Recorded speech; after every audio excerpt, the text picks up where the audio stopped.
나눌까요? 안녕하세요. 교재 중에서는 어디를 한번 보시냐면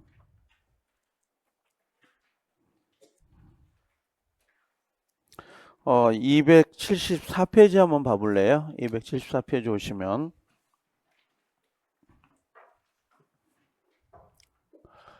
물권법 들어오는 부분이 하나 있을 거예요. 여기가 요약되어 있는 부분을 물권적 청구권 한번 잠깐 봐볼래요? 풀어봤을 거라고 생각하는데 일본에 보면 물청은 저번 주에 우리가 배운 것 중에서 요거 체크하면 돼요. 현재 물권자가 현재 침해자에게 라고 돼 있는 거 체크하면 되고 정당한 권한이 있는 자에게는 청구할 수 없다 이렇게 돼 있죠.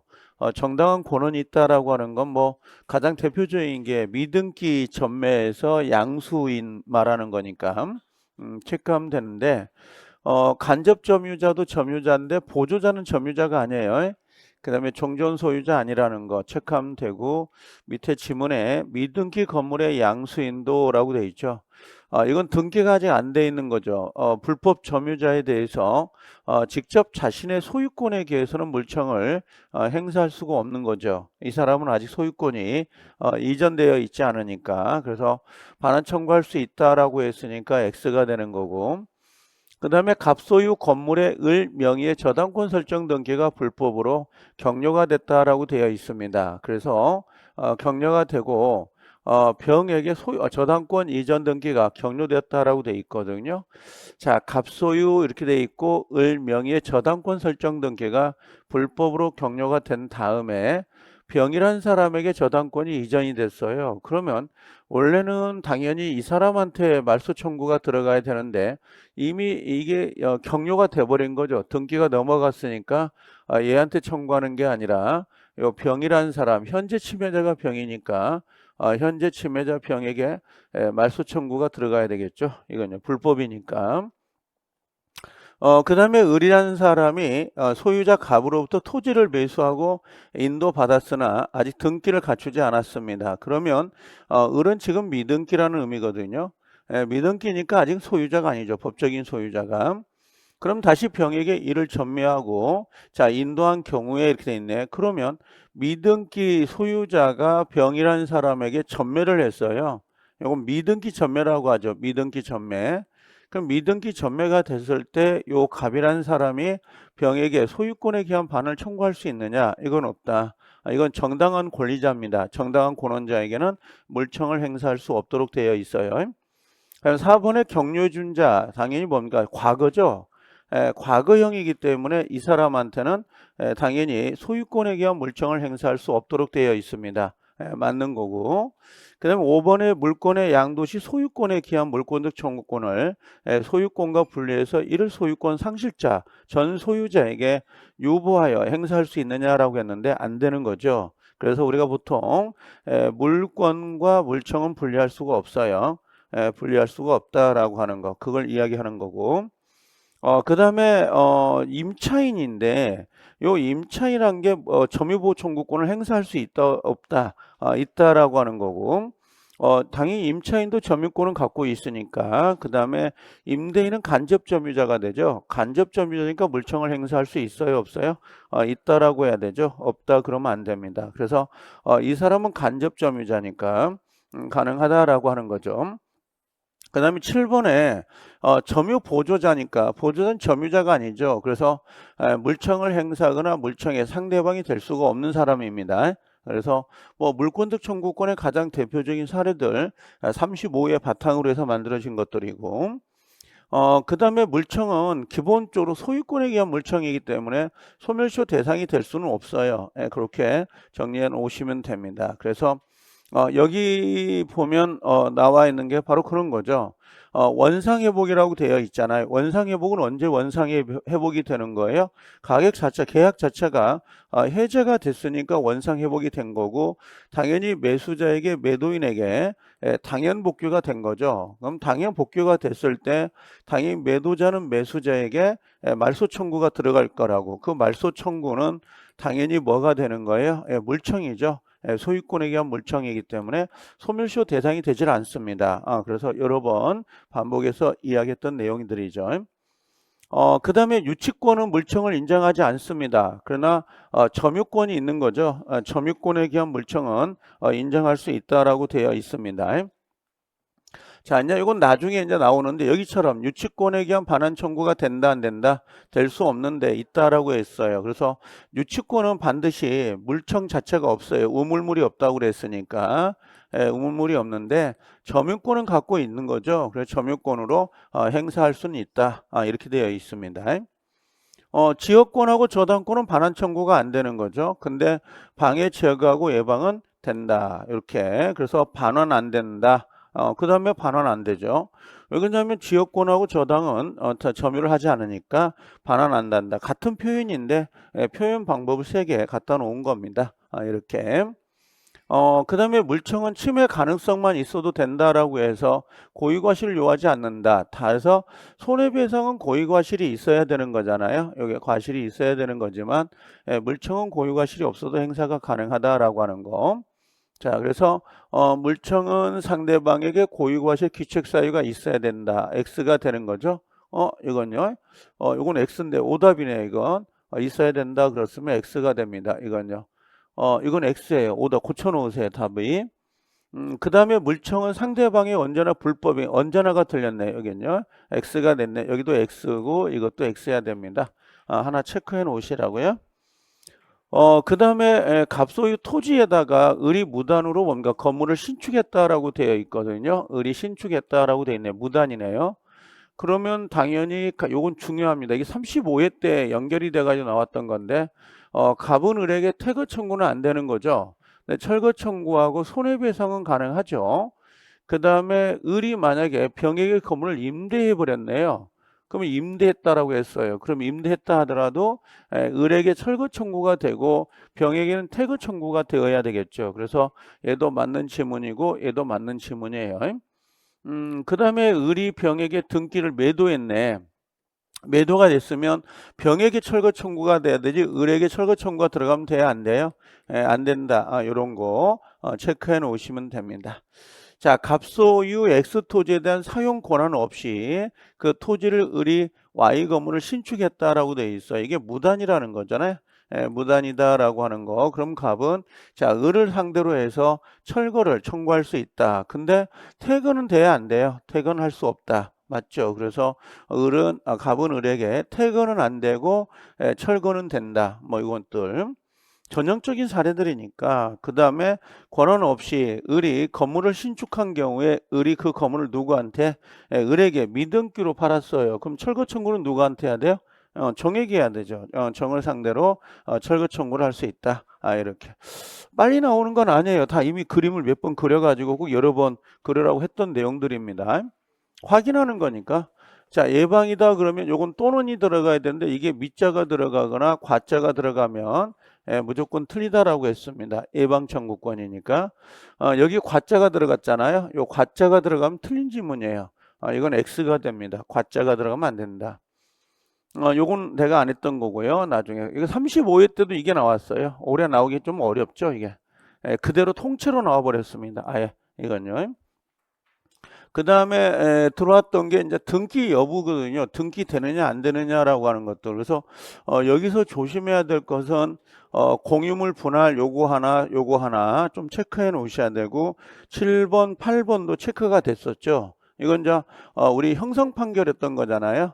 형성 판결은 등기하지 않아도 된다. 근데 공유물 분할 청구 소송을 제기했다가 중간에 그 조정이 돼버린 경우가 있으면 등기를 해야 된다. 그랬던 거고 원인행위 실효라고 하죠. 이걸요. 다른 말로 실효가 됐습니다. 라고 하면 당연 복귀가 되잖아요.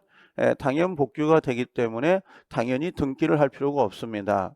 그럼 혼동도 등기 안 하죠. 이따 나올 거고 그냥 피담보채권 변제라고 하는 거 있죠. 변제가 되면 저당권을 굳이 말소하지 않더라도 소멸이 되는 거잖아요. 그 다음에 존속기간 만료, 용익물권 취지 전 당연히 소멸이 된다라고 했던 거. 너무 뭐 전형적인 사례들 우리가 이야기했던 걸 한번 보시면 되죠.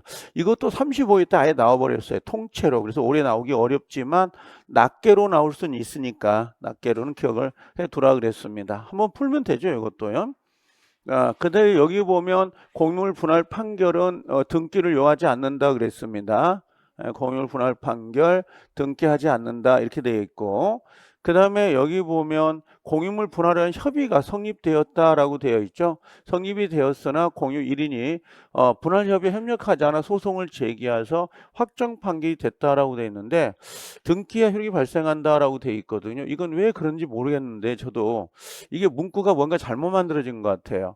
협의가 성립이 되면 요 분할 청구 소송은 안 됩니다. 분할 청구 소송 자체가 들어가면 소송, 분할 청구 소송은 돼야 안 돼요. 이건 안 되는 겁니다. 근데 잘 봐봐.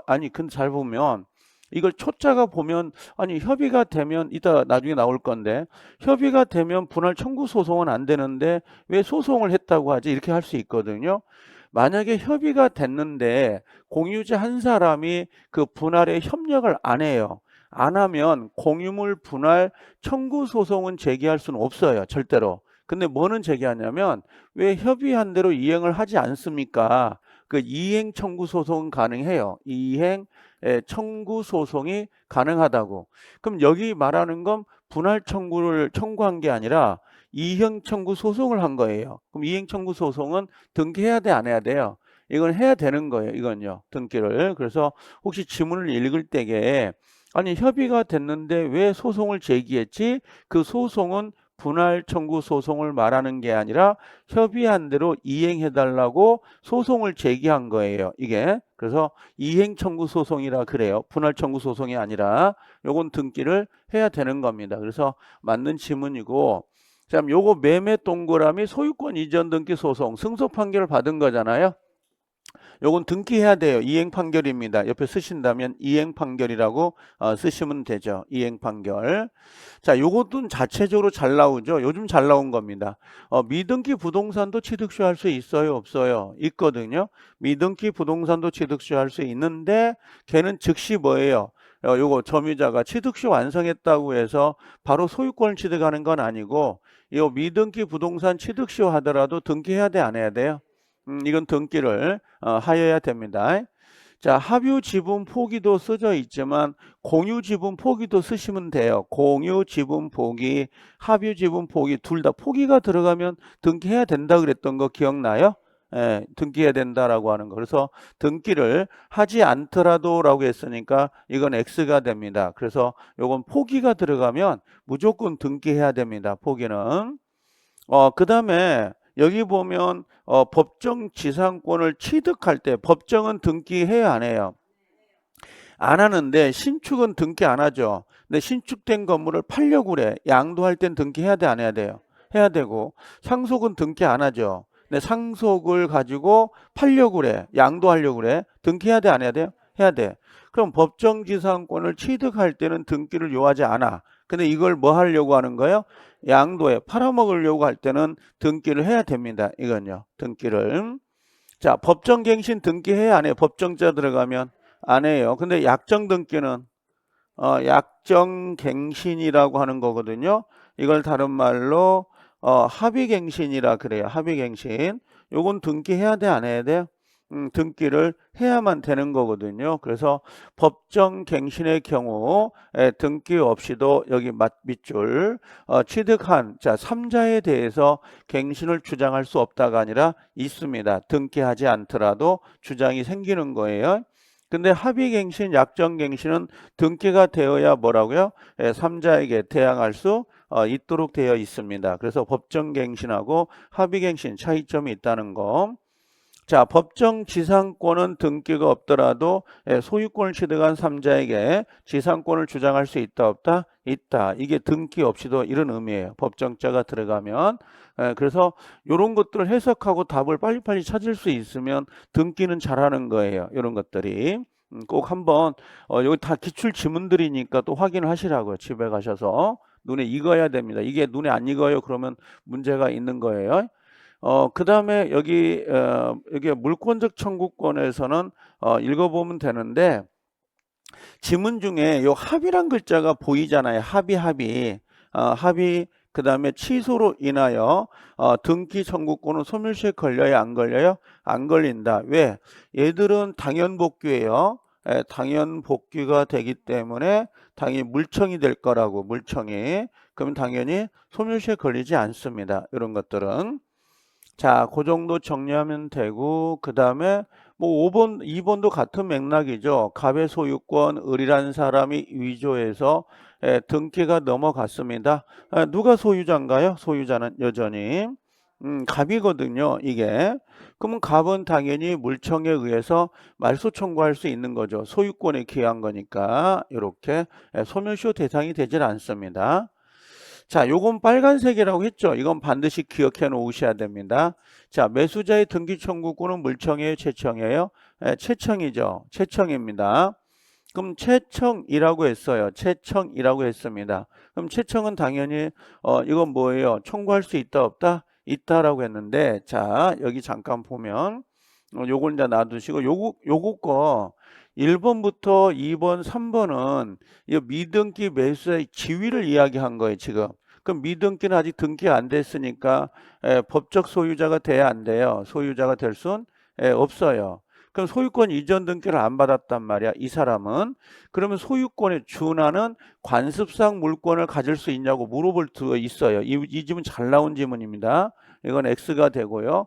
아예 물권, 소유권 자체가 없는 사람이고, 그 다음에 미등기 매수자란 말이야.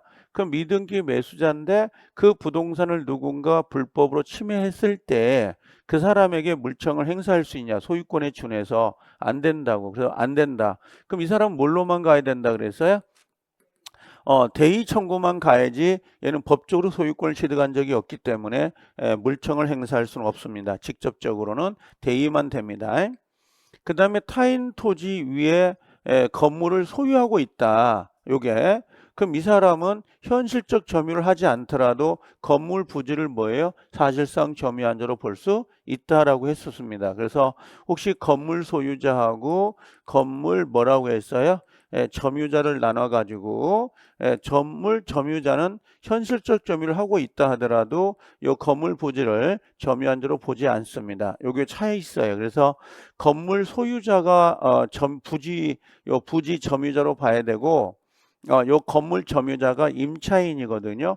임차인은 현실적으로 건물을 점유하고 있다 하더라도 이 사람은 건물 부지, 건물 바닥, 요 부지를 점유한 대로 보기에는 어렵습니다. 그래서 여기에 33회 때 기출이 됐기 때문에 한 번 정도 더 보고 가시라는 거. 자, 그다음 이제 우리가 보려고 하는 건 요거죠. 원래 요 매수자입니다. 요 매수자 거. 그래서 이 매수자, 미등기 매수자입니다. 미등기 매수인인데 이 사람은 물청을 행사할 수 있어요, 없어요? 없죠. 미등기니까 뭘로 가야 돼요? 채청이고 소멸시에 걸리는데 이건 10년짜리 소멸시에 걸려요. 10년짜리인 거고 다만 매수자가 뭐 하고 있으면요. 점유하고 있어요. 점유하고 있으면 시효가 진행된다 안 된다? 안 되죠. 권리를 행사하고 있는 거기 때문에 걸리지 않는다. 다만 제3자에게 처분해가지고 점유를 승계했다. 요걸로 찾으셔야 돼요. 점유 승계. 요게 우리 시험이에요. 그래서 답은 요걸로 나올 건데 점유 승계가 되더라도 이게 소멸시효가 진행된다 안 된다? 안 된다. 이게 아주 중요한 내용이에요. 알겠죠? 그래서 요 지문 정리해서 요겁니다. 3자에게 처분하고 점유를 승계해 줬다 하더라도 등기 청구권은 소멸시에 진행되지 않는다. 이 정도 정리해 놓으시면 됩니다. 그 다음에 무효등기 유용은 아마 공시법 시간에 배웠을 거라고 보여지는데 이건 설명을 않고 요것만 체크하면 돼요. 1번이요. 기존 건물 전부가 멸실이 된 후에 그곳에 똑같은 건물을 지었다 하더라도 구 건물 등기부를 신축한 건물 등기부로 사용할 수 있느냐? 안 돼요. 만약에 구 건물 등기부를 그대로 사용을 해버리면 국가 입장에선 손해가 생깁니다. 세금을 징수하지 못하기 때문에 너희들이 북치고 장구치고 다 해라. 근데 국가 입장에서는 세금을 받는 게 목적이거든요. 그래서 세금을 받는 걸 목적으로 하기 때문에 요 신축 건물에 활용할 수 있어요, 없어요? 유용할 수가 없도록 되어 있습니다. 있다 그러면 X가 돼요. 그 정도 정리하면 되고, 자, 여기도 요거 빨간색이었고 요 3번도 빨간색입니다. 이건 민총에서도 무효등기 유용이라고 해서 민총에서도 혹시 무효행위 추인 기억날까요?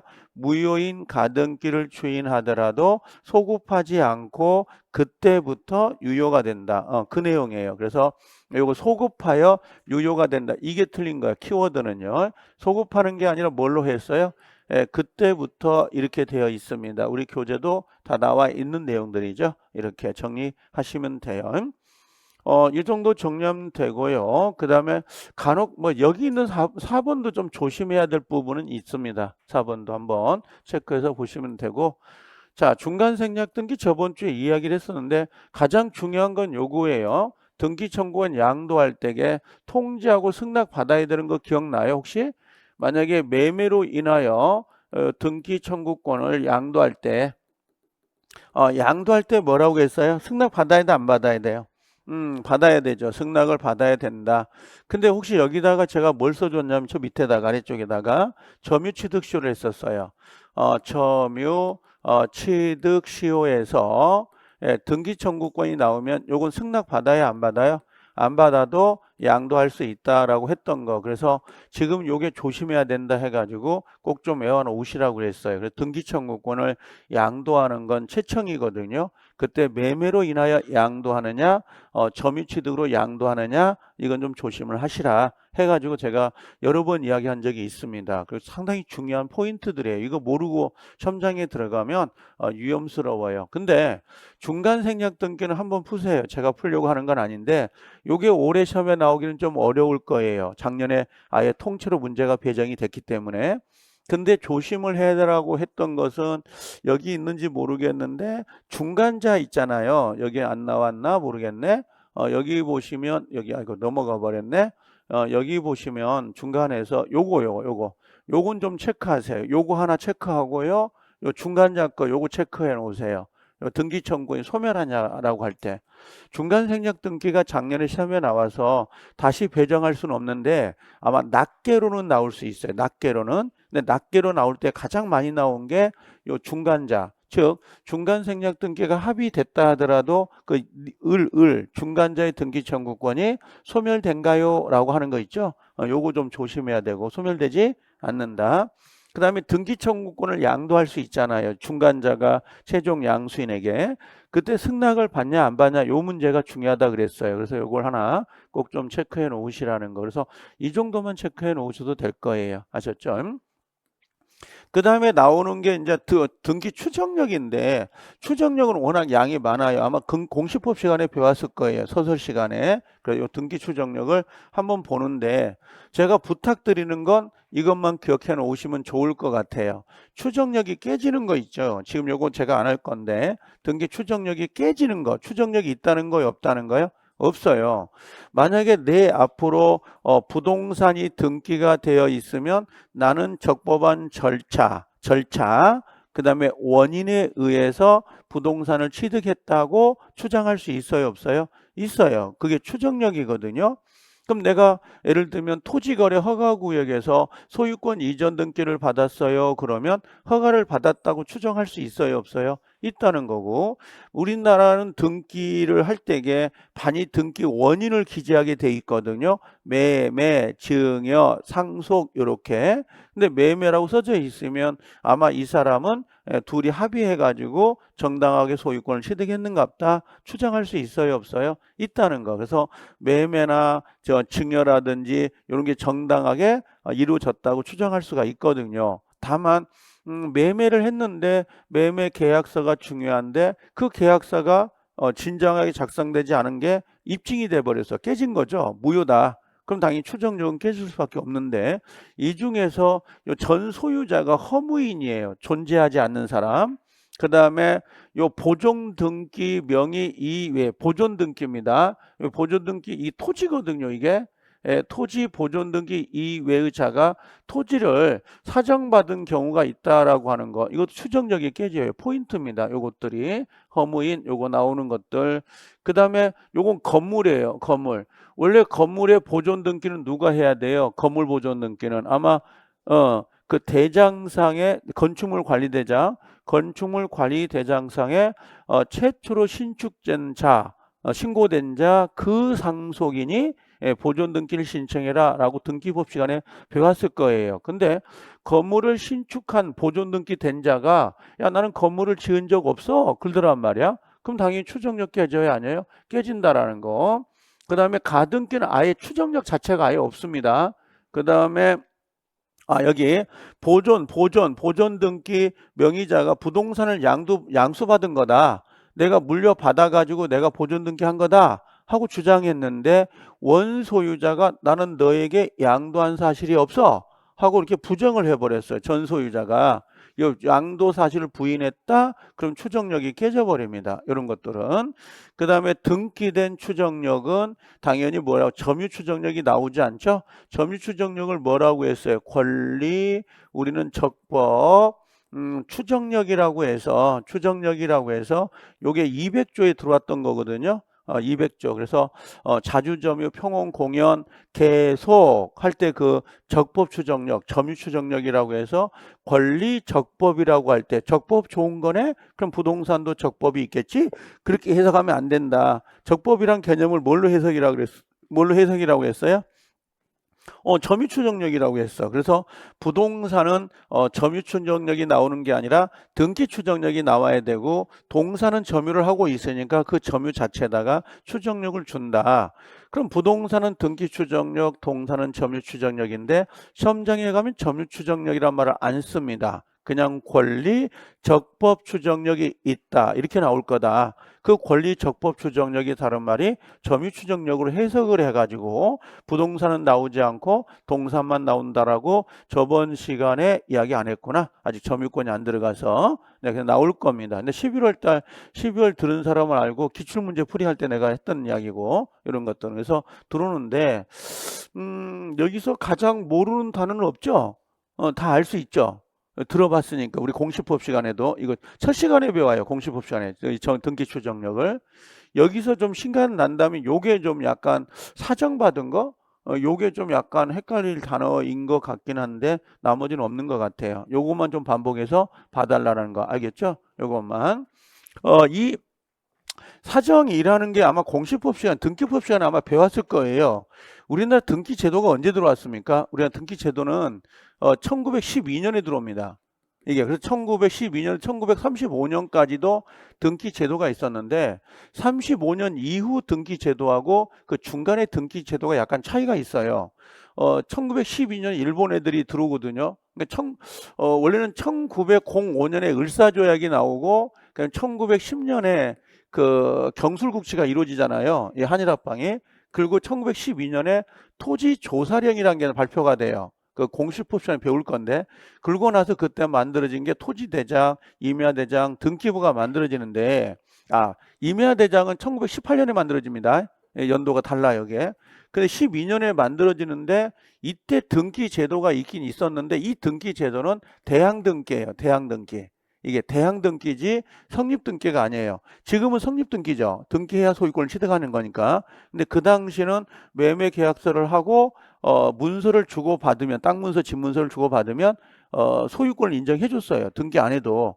근데 이때 등기는 내 땅이란 걸 누군가에 주장하기 위해서는 등기를 해라. 그런 식이었거든요. 등기를 해라라고 했었는데 문제가 되는 게 어떤 거였냐면 그런 거였었어요. 만약에 등기를 하려면 돈을 줘야 되거든요. 10원, 20원을. 그 당시에 큰 돈이었다고. 그럼 등기를 굳이 안 해도 문서가 넘어오고 땅 문서만 넘어오면 내 거였던 거잖아요. 그래서 뭐 등기 안 하고 있었는데 갑자기 이제 해방이 1945년 해방되고 1950년 전쟁 터지잖아요. 그러다 보니까 등기가 안 된 땅들이 있었겠죠. 그리고 원래 땅 문서만 가지고 있던 사람들이 월북을 하는 거야. 그러다 보니까 주인이 없는 땅들이 나오게 되는 거예요. 그게. 그래서 우리가 어디가 있었냐면 그 취득쇼 제가 이야기할 때에 할아버지가 매매를 했다. 근데 땅 문서를 가져오지 아니죠. 등기를 안 가져온 상태에서 할아버지 농사 짓고 아버지 농사 짓고 내가 농사를 졌는데 내가 내 건데 내 걸 증명할 수 없을 때 취득쇼를 주장해 가지고 가져올 수 있다고 하는 게 있어요. 그럼 여기도 사정이라는 의미가 바로 뭐냐면 그런 거예요. 지금 명의자가 갑으로 되어 있는데 나중에 조사를 해보니까 이게 위법된 거야. 원래는 땅 문서가 따로 있었던 거지, 그 사람이. 이 사람이. 그리고 이 사람이 만약에 소유조 증명이 돼버리면 이 보존등기 명의자는 당연히 뭐예요? 추정력을 잃어버리는 겁니다. 이런 것들이. 이번에 얼마 전에 종로인가 150평짜리 주인이 없는 땅이 나오고 그랬었잖아요. 몇 년 전에. 그래가지고 그걸 그 사람이 월북을 한 거죠. 어찌 보면. 전쟁이 터지면서 등기는 안 돼 있는 거고 소유자는 소유자인데 그때는 국가가 그걸 가져가요. 가져갔다가 나중에 진정한 소유자가 나타나면 그걸 보상을 해주는 형태로 갑니다. 보통은 지금 현재 땅에 관련된 부분들은. 그래서 이 사정이라는 게 나올 수밖에 없어요. 그런 내용들이. 사정은 받은 사람이 있더라 다른 사람이 그럼 보존등기 명의자는 추정력을 잃을 수밖에 없어요. 그렇게 생각을 하시면 됩니다. 그래서 요것만 좀 반복해서 좀 봐주시라는 거, 요것들만. 그래서 그걸 응용한 거니까 이렇게 좀 정리를 해 놓으시면 되고요. 그럼 등기 효력 중인 요걸 조금 체크해 놓으세요. 요거요. 등기는 효력 발생 요건인데 존속 요건은 아니에요. 그래서 내가 소유권을 취득할 때 내 앞으로 등기가 되어 있으면 되고 그 이후에 예를 들면 등기부 자체가 멸실되고 훼손되더라도 소유권은 상실되지 않는다. 그렇게 정리해 놓으시면 됩니다. 이렇게. 요건 나중에 저당권에서 나오는 것들. 그래서 뒤에 있는 것들이 이게 공시처럼 암기를 갖다 놨는데 거의 안 보더라고. 이게 엄청 좋은 건데. 가등기는 아시죠? 이건 가등기를 한번 돌아가 볼까요, 여러분들? 어디 있냐면, 자, 돌아오시면, 등기 추정력은 방금 제가 이야기한 내용들인가 보시면 되고요. 가등기는 어제 배웠다면서요, 공시법 시간에. 가등기 배워서 아마 금방 알 것 같아요. 다등기가 우리 시험에 나올 수 있는 건 지금 1차만 하는 사람도 있어서 가등기 요것만 좀 체크 잠깐 해볼게요. 아마 그 공시법 시간에는 아마 가등기를, 여기 교재가 몇 페이지냐면, 여기가 89페이지예요. 네, 89페이지. 89페이지입니다. 다시 앞으로 올라오면, 돌아오시면. 자, 여기 이게 가등기가 나오는데, 이 가등기는 아마 공시법 시간에 여러분들 배울 때에 거의 1시간 이상은 배웠을 거요. 가등기가 뭔지, 가등기의 대상이 되는 거, 안 되는 거, 가등기 되는 거, 안 되는 거 외워놔야 되죠. 그 다음에 가등기 절차 효력, 전에 효력 아마 했을 건데 가등기는 말 그대로 순번이에요. 순번. 요 순위를 정해 놓은 거예요. 맛집에 가서 번호표 빼가지고 가지고 있는 거나 마찬가지예요. 그럼 가등기는 실체법상 효력이 있어요? 없어요? 실체법상 효력이 있다 없다? 아예 없습니다.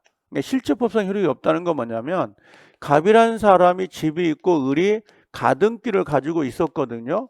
가등기를 가지고 있었는데 누군가가 이 집의 소유권을 위조해 가지고 병한테 넘어간 거야. 여기 소유권이. 그럼 가등기권자 을은 알아. 위조해서 소유권이 넘어갔다는 걸. 그럼 이건 쫓아가서 이걸 말소 청구할 수 있어요, 없어요?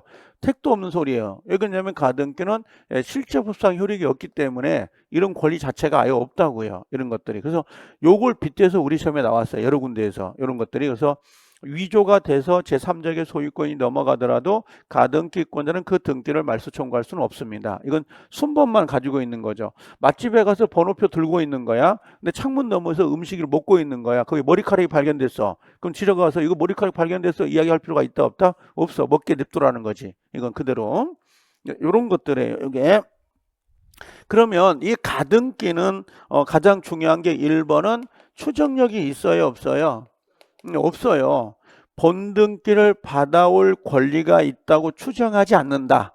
알겠죠? 가등기가 있다고 해서 추정력이 없는 거고요. 두 번째는 가등기에 기해서 본등기를 받아올 거라는 거지. 이렇게 가등기를 기해서 본등기를 받아오는데 지금 이게 본등기 전이라고 할까? 전입니다. 요거 본등기 전이라면 여기 나와 있는 것처럼 실체법상 효력이 있어요 없어요? 없다. 그냥 뭐만 있다는 거예요?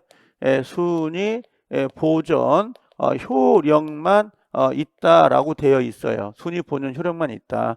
여러분들 가등기는 우리 시험은 잘 안 좋아하는데 공시법은 거의 100% 나온다고 꼼꼼히 보셔야 돼요. 이거 엄청 큰 덩어리이기 때문에. 거의 테마로 갖고 있는 것 중에 하나가 가등기거든요. 그 다음에 세 번째로는 요거예요. 가등기의 기한, 지금 전이잖아요. 본등기 전. 그럼 가등기도 양도가 돼야 안 돼요? 가등기도 양도할 수 있어요? 없어요? 있다. 양도할 때 주등기로 양도해요? 부기등기로 양도해요? 이건 부기등기로 양도가 돼요. 예, 부기등기로 양도할 수 있다. 이렇게 하나 체크해 놓으시면 됩니다. 그 다음에 세 번째는 가등기에게서 본등기를 할 수가 있거든요. 자, 본등기가 됐어요. 그럼 본등기가 될 때 순위는 뭘로 가야 되냐? 순위는 이때는 가등기시로 소급이 돼요. 가등기로 소급이 된다라고 하는 거고, 그 다음에 두 번째 물권 변동은 언제 발생해요? 물권 변동입니다. 변동은 본등기 시에 나타나죠. 본등기 시에. 그래서 얘는 소급이 돼야 안 돼요? 안 되는 거고, 얘는 소급이 되는 거고요. 이런 식으로. 그 다음에 가등기에게서 본등기를 누구한테 청구하는 거야? 누구에게? 가등기 설정 당시 소유자예요? 아니면 현재 소유자예요? 이건 가등기 설정 당시 소유자에게 청구를 해요. 이렇게 가등기를. 그래서 가등기는 갑구해요? 을구해요?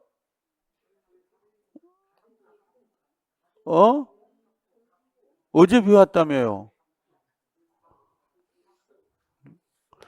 만약에 가등기는, 그러면 전세권 설정에 가등기는 되나요?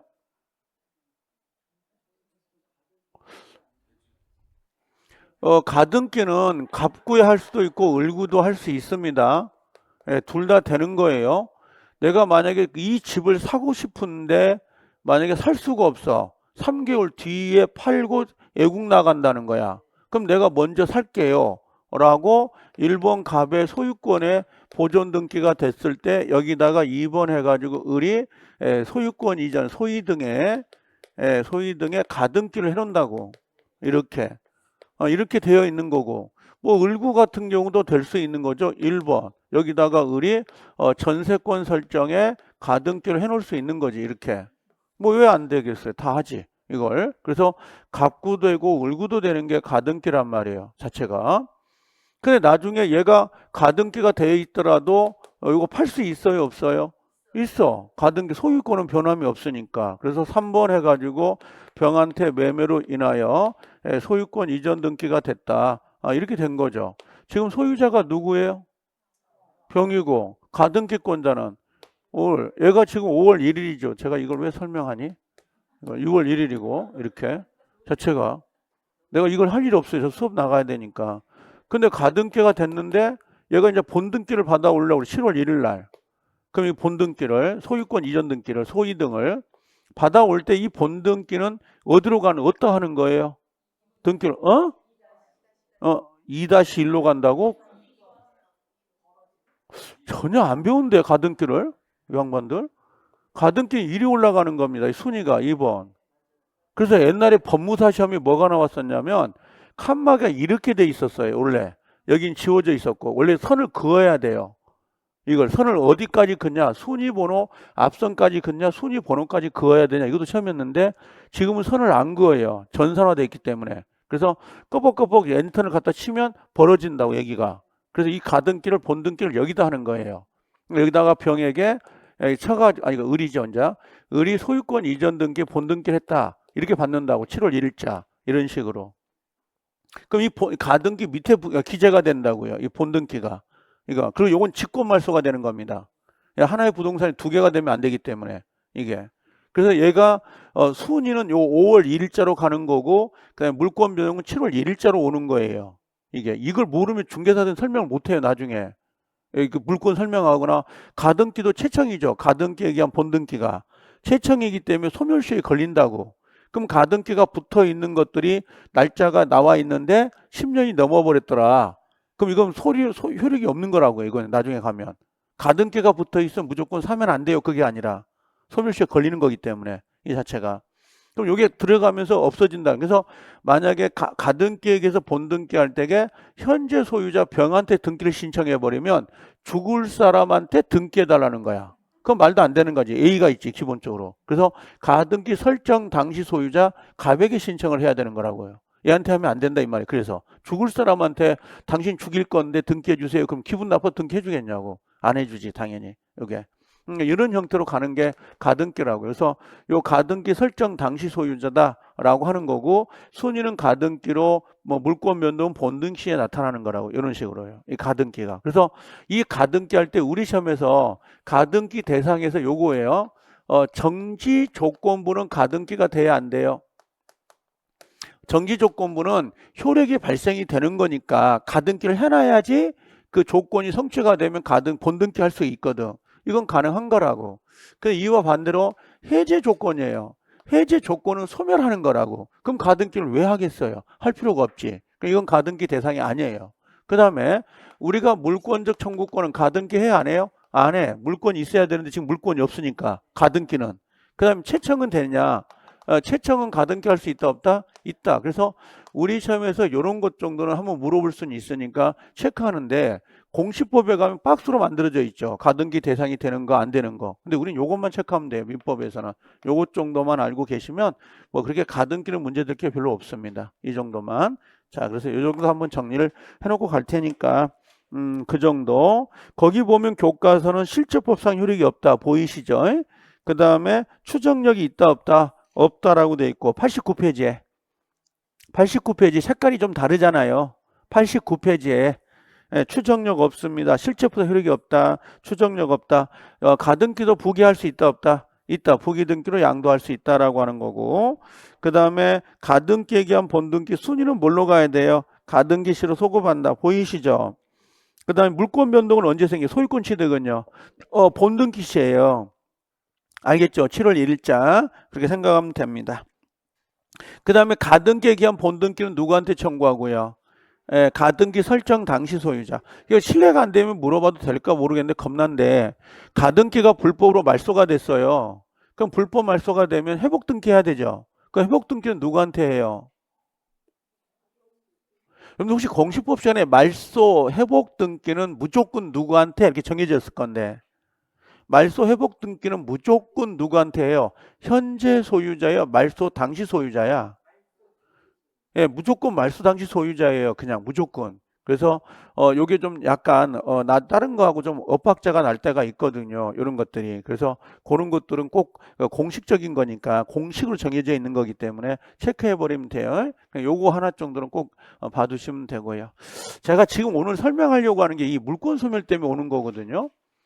이 물권 소멸은 이게 32회 때 나오고 안 나왔어요. 그러니까 이게 계륵인데 버리기도 아깝고 하기도 아까운데 올해는 하고 가세요. 올해는 하고 가야 될 문제입니다. 이 문제가. 그래서 꼭 좀 위험 부담을 안고 가는 건데, 이게 뜬금없이 나올 때가 있거든요. 문제가. 자, 그래서 혹시 어제 가등기는 한번 봤으니까 어제 봤던 거 다시 좀 리마인드 해가지고 좀 봐주세요. 꼭 이거 공시법에서는 워낙 유명한 문제 중에 하나입니다. 테마로 꼭 갖고 있는 거니까. 영역을 침범하는 건 아니고요. 그래서 공시법에서 좀 많이 배워갖고 오시라고. 물권 우리 민법보다는. 이게 뭐냐면, 자, 잠깐 쓰지 마서 들어보세요. 물권이 있어요. 물권이 뭐 한다는 거예요? 소멸되는 거거든요. 그럼 물권은 총 몇 가지가 있죠? 지금 총 몇 가지가? 8가지가 있죠. 8가지가. 그럼 물권 밑에다가 써볼게요. 첫 번째 점유권이 있고요. 그 다음에 소유권이 있어요. 기타 등등 뚝 나와서 마지막으로 저당권이 나옵니다. 이게 지금 물권이거든요. 이렇게 물권인데, 물권 자체가 뭐 한다는 거예요? 소멸한다는 거예요. 그러면 저당권 있죠. 저당권에 이 소멸되는 게 가장 뭘까요? 저당권 소멸. 저당권 소멸하는 건 우리 소원이죠. 돈 갚는 거. 돈 갚아버리면 저당권은 없어지겠지. 자, 전세권이 소멸하는 원인은 뭘까요? 전세권이 소멸하는 거. 전세권. 나오나요, 지금? 내 느낌상에 안 나오지? 나만 그러나? 나오는데? 왜 적게 느껴지지? 내가 귀가 먹었나? 이게 아니 내가 이게 들으면서 들리다 보니까 말을 하거든요. 이게 높낮이가 낮아지면 내가 목소리가 높아져서 오래 가지를 못해 목소리가. 제가 아니 하루 이틀 수업하면 상관없는데 저는 7일 수업을 하기 때문에 전체적으로 그래서 목소리 조절을 해야 되거든요. 항상 이게 저당권 전세권인데 전세권 같은 경우는 특징이 그 존속 기간이 만료되면 소멸되지 않아요? 그러면 지상권, 지역권, 전세, 저당권처럼 뭔가 특별한 소멸 사유가 있어요. 소멸 사유가 있는데 여기서 말하는 물권 소멸은 나름 공통되는 소멸 사유를 물어보는 거예요. 지금 이게 공통되는 거. 그래서 소멸 사유 중 첫 번째가 목적물에 쓰지 않아도 돼요. 멸실이 돼요. 그냥 이해를 해보세요. 갑이라는 사람이 집이 있는데 이 친구에게 이 친구가 소유권을 가지고 있어요. 그럼 이 친구가 뭘 가지고 있냐면 저당권을 가지고 있을 수 있거든요. 근데 목적물이 화재로 멸실되고 훼손된 거야.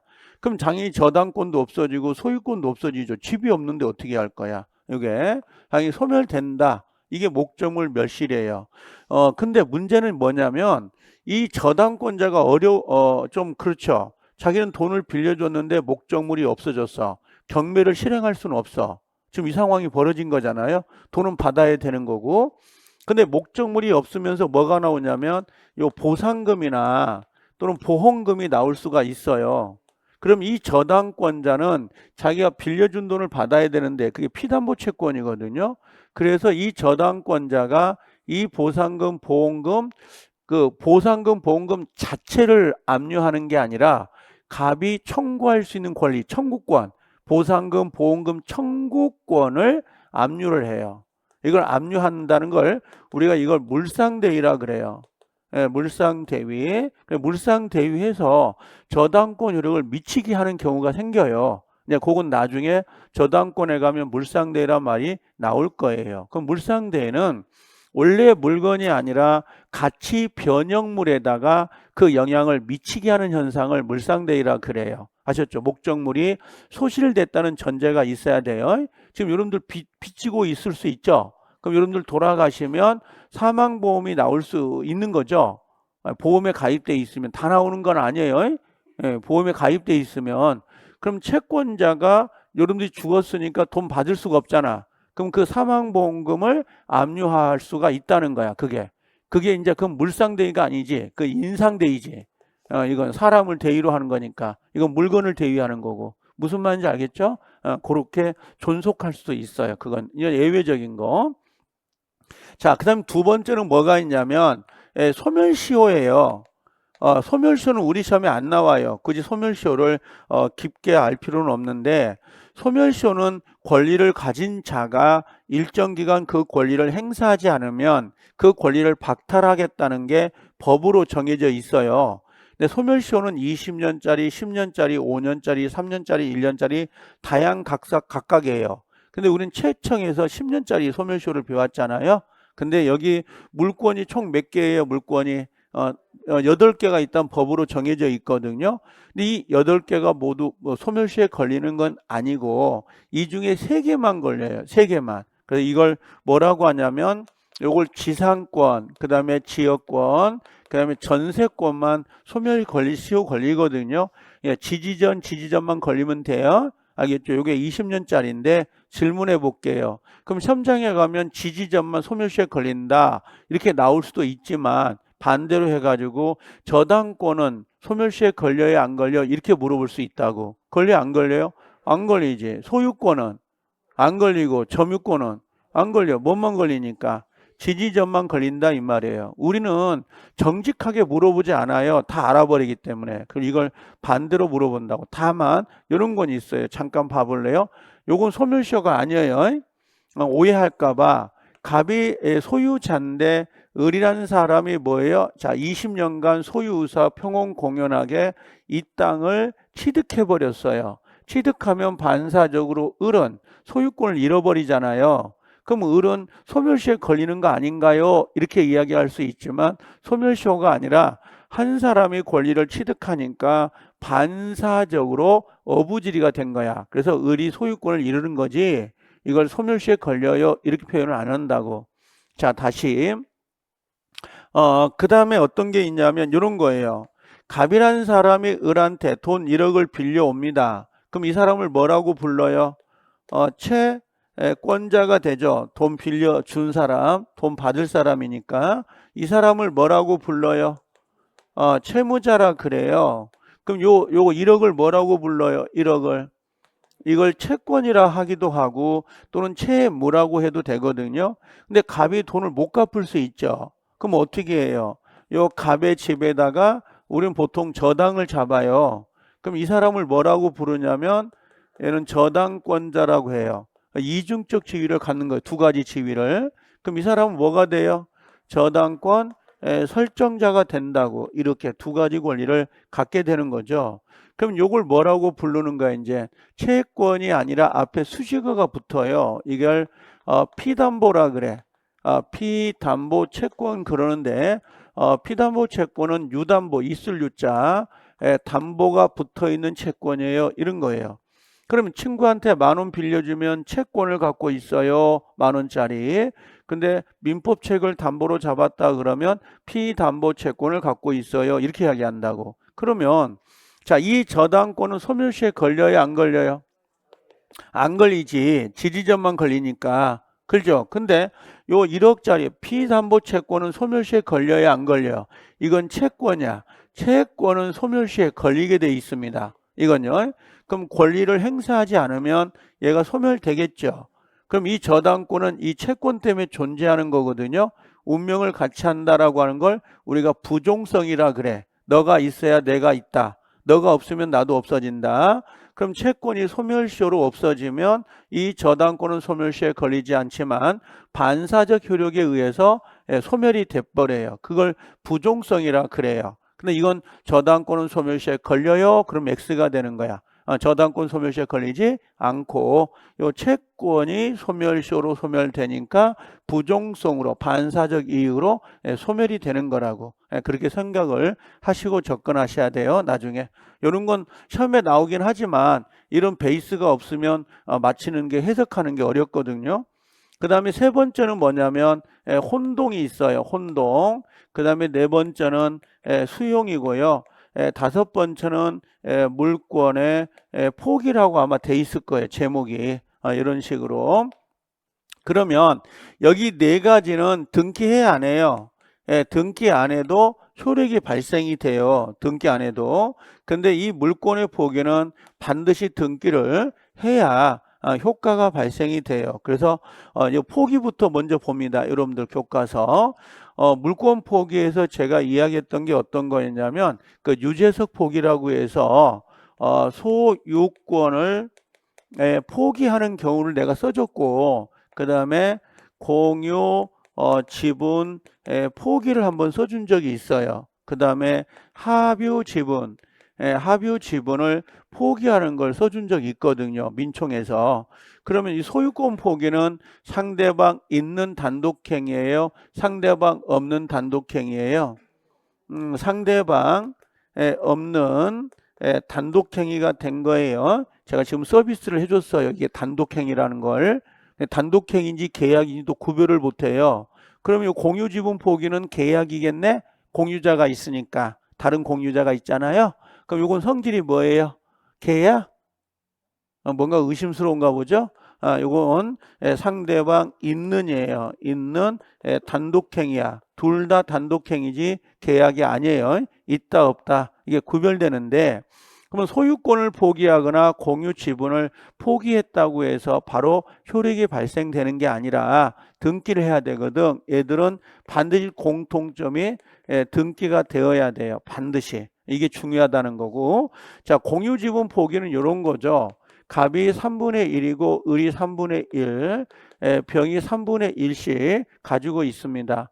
근데 갑이라는 사람이 자기 지분을 포기했어요. 그럼 포기하면 누가 가져가요? 요건 11월 12월 공부한 사람한테 물어보는 거지 좀 초짜한테 물어보는 건 아니에요. 공유자 한 사람이 자기 지분을 포기했습니다. 그럼 그 사람 지분은 누가 가져가요? 을과 병이 균등하게 가져가요? 지분의 비율로 가져가는 거예요. 자, 지분의 비율로 가져갈 때 이 사람의 지분을 얘 앞으로 지분 비율로 등기가 돼야 되고, 그다음 병 앞으로 등기가 되어야 이 포기 효력이 발생됩니다. 이런 의미라고. 그래서 등기를 안 하면 효력이 안 된다고. 포기가 안 된 거라고. 아셨죠? 그래서 요거 포기가 들어가면 등기해야 되고, 하나만 더 해봅시다. 상식이에요. 지금 민법은 상식이에요. 법이 아니에요. 근데 우리는 상식이 없어가지고 항상 요게 상식선인데 여기 밑에서만 놀았던 거지. 이제 상식을 갖추려고 하는 거고, 여러분들 중개사 시험에 합격하면 상식을 뛰어넘는 뭔가 내용을 알아야 중개를 하고 그럴 거 아니에요. 중개사 합격하면 공부해야 되는데 중개사 합격한 다음에 공부를 안 해요. 공부를. 맨날 빨대 꽂아가지고 쪽쪽 빨 생각만 하고 사기칠 생각만 하고 그러다 보니까 문제가 되는 거지. 공부하면 참 재밌어요. 중개사가 된 다음에도. 그래야 치매를 예방할 수 있으니까. 하나만 더 해볼게요. 어떤 거냐면, 갑의 집에다가 을이라는 사람이 전세권을 들어갈 거예요. 요즘 전세값은 계속 올라간다고 하잖아요. 근데 이게 전세금이 1억인데 이 친구가 5천밖에 없네. 그럼 전세금 대출을 받을 수 있어요, 없어요? 안 받아요? 안 들어갈 거예요? 월세 두고 살 거예요? 나 같으면 전세금 받을 수 있으면 받아서 전세금도 들어가겠네. 그게 훨씬 월세보다 싸거든요. 갭 차이가 한 20만 원 정도 차이가 나니까. 그래서 이 친구가 뭐예요? 자, 병에게 전세금 대출을 받았다고 합시다. 은행인데. 자, 전세금을 해줬어. 5천만 원. 그럼 1억 늘 거 아니에요? 근데 은행이 그냥 돈 빌려주겠어요? 뭘 보고 빌려줘야 되죠? 담보로. 담보가 뭐예요? 전세권이에요? 전세금이에요? 전세권이에요.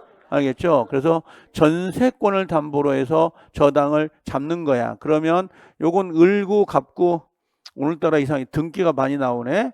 이게 을구, 갑구, 을구가 되는 거야. 을구가 1번 을에게 전세권 들어가고 1억 돼야 되겠죠? 왜? 5천이니까 대출을 받았으니까.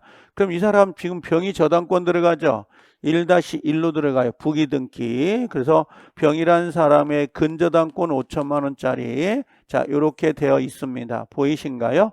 그럼 주등기하고 부기등기 보이죠? 부기등기의 역할이 뭐예요? 부기등기 역할은? 자, 주등기와 순위를 같이 하려고 하는 게 부기등기의 역할이거든요. 자, 주인이 죽었어요. 종은 죽어요? 안 죽어요? 죽어요. 종놈이 죽었어요? 주인은? 안 죽어요. 그렇죠? 여러분들 내가 가끔 가다가 꿈속에서 신고 막 뛰어다닌 기억들 나죠? 그렇죠? 안 나요? 그런 꿈 안 꿔요? 나는 꽃신 신고 뛰던 기억이 나더라고요. 이게 내가 지금 남자이기 때문에 전생은 아마 여자였을 것 같아. 이게 원래 부부가 바뀐다고 그러잖아요. 불교의 윤회에서는요. 남여가. 그래서 전에 남편이었고 지금 뭐 와이프였고 인연이 돼서 다시 또 이렇게 현생이 된다고 하잖아요. 이걸 끊으려고 해요. 안 그래. 내세 가면 다시 또 만나요. 알겠죠? 그래서 이걸 어거지로 인연을 끊으려고 자살했다 그러면 다시 만납니다. 해야 되니까. 불교에서는 그래요. 원래 윤회 사상은 전생의 그 생을 그대로 살고 있는 거죠. 오래 잘 살아야 내세도 또 다시 잘 살고. 알겠죠? 도움을 많이 주세요. 사기치고 뒤에서 욕하고 그러다 보면 다 그거 받습니다. 그대로 돌아옵니다. 다시 돌아와요. 반드시 돌아옵니다. 내가 남의 일을 해코지하면 그건 돌려받게 돼 있어요. 100%가. 이게 참 그런 사고방식은 좋은 것 같아요. 저는 개인적으로는. 자, 그럼 1억인데 만약에 이 친구가 봐요. 물건을 포기하려고 그래. 전세권 포기할 수 있죠. 기간이 남아있는데 포기하고 싶다고. 그럼 얘가 포기해버리면 주등기가 죽어버리잖아요. 부기등기 죽어불죠. 주인이 죽었는데 종이 안 죽어? 그런 건 없잖아요. 그럼 얘 죽어야 되죠. 그럼 얘는 억울하잖아요. 그래서 뭔가 권리를 포기할 때 포기되는 권리에 다른 권리가 있을 때는 그 사람의 동의를 받아야 돼요. 내가 죽을 건데 같이 죽을까? 하고 물어봐서 같이 죽든지 나는 안 죽고 싶어. 그럼 포기할 수 없도록 되어 있다고. 이해되시죠? 주정관계. 그래서 자, 물권 포기는 다 설명을 했네요. 자, 먼저 가볼게요. 물권 포기 놔두고 혼동. 어디 갔니? 여기 물권 포기 5번 먼저 오세요. 자, 물권 포기는 단독이에요. 동그라미. 등기해야 됩니다. 등기 반드시 해야 됩니다. 그러면 아까 5개 중에 4개는 등기 안 하죠. 목적물, 멸실, 소멸시효, 혼동, 수용은 등기 안 해요. 근데 물권 포기는 등기해야 돼요.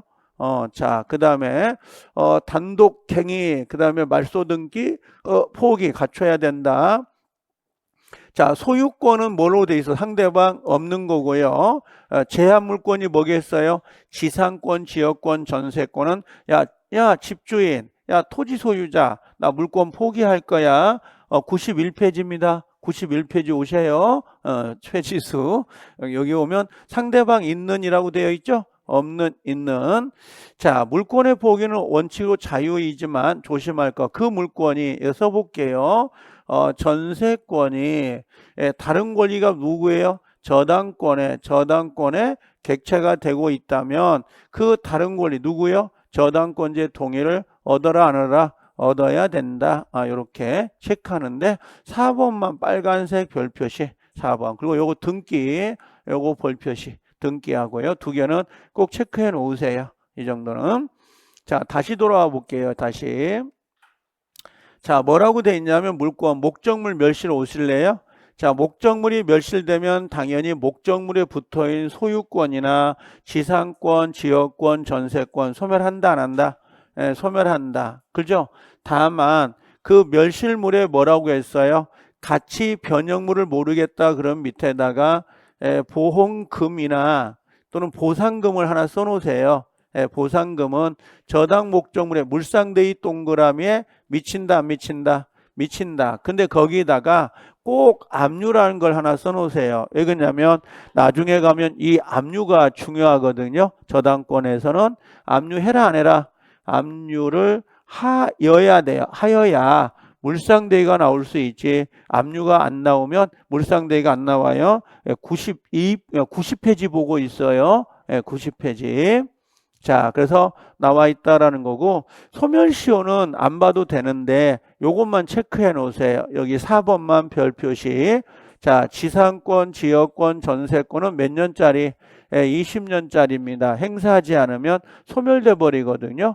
지지점만 외우면 돼요. 가볍게. 이걸 종합으로 문제가 나오니까 어렵게 안 나와. 이거 나오면 땡큐예요. 좋은 거라고. 자, 그 정도만 정리하고 여기 3번 한번 봐볼게. 아까 담보물권 위에다가 저당권 하나 써놓으실래요? 저당권은 이렇게 돼 있어요. 피담보 채권에 부종한다란 말 보이죠? 부종은 운명을 같이 한다는 말이에요. 그럼 이 채권은 소멸시에 걸려요? 안 걸려요? 소멸시에 걸리지. 저당권은 걸려요? 안 걸려요? 안 걸려요. 지지점만 걸리니까. 그럼 채권이 소멸되면 소멸시효로 뭣도 없어진다. 피담보 채권과 독립하여 저당권은 소멸시 안 걸리잖아요. 근데 채권이 소멸되면 누구도 없어진다. 저당권도 소멸될 수는 있지만 저당권 자체가 채권과 분리해서 소멸시효 대상이 될 수는 없습니다. 이야기를 하고 싶은 거예요, 지금. 아셨죠? 그러면 저당권은 소멸시에 걸린다, 안 걸린다? 안 걸려. 근데 채권은 걸려, 안 걸려? 걸려. 알겠죠? 그러니까 여러분들 은행에서 제발 10년 동안 나한테 돈 달라고만 하지 마라. 그죠? 그럼 소멸시에 걸려, 안 걸려? 걸려가지고 저당권도 소멸하는데 은행이 10년 동안 돈 안 달라고 하냐? 이자만 지체만 돼도 띵동띵동 하고 문자 오는데 무슨 말인지 알겠죠? 띵동이 뭐예요? 돈 주세요. 이런 거야. 띵동. 띵동 생각하니까 연희동에 띵동 부동산 있는데 그 상호를 내가 줘줬거든요. 그걸 내가 줘줬는데 그분이 그랬어요. 아니 띵동이 뭐냐고 처음에 돈 내고 내한테 상호를 줬으니까 돈 내고 뭐냐고 그랬는데 나중에 환장하더라고요. 자, 띵동 부동산이 있어요. 연희동 가면. 자, 이름 줘달라고 하지 말고요. 안 집니다, 지금은. 자, 혼동도 등기 안 해도 되는데 요거 쉬었다 오면 내가 설명하고 점유구로 넘어갈게. 아셨죠? 시간이 돼버려. 수용은, 잠깐만. 수용은 원시취득만 동그라미 쳐놓으세요. 원시취득. 그 정도만 체크하면 될 것 같아요. 여러분들 공법에서 도시개발 배웠죠? 도시개발, 지금 아직까지 뭐 있어요? 그럼 건축법 했어요? 주택, 국회법? 알아요. 그러니까 고쌤은 11월, 12월 달 국토보를 먼저 하고, 그 다음에 요게 하고, 그 다음에 하거든. 시간 안배를 해서. 자, 그래서 요 수용이 거기 그 도시개발에 들어가면 나와요. 환지 방법 해가지고 나올 텐데, 수용은 그냥 원시 취득이다. 그 정도만 알고 계시면 돼요. 아셨죠? 자, 이제 쉬었다 오세요.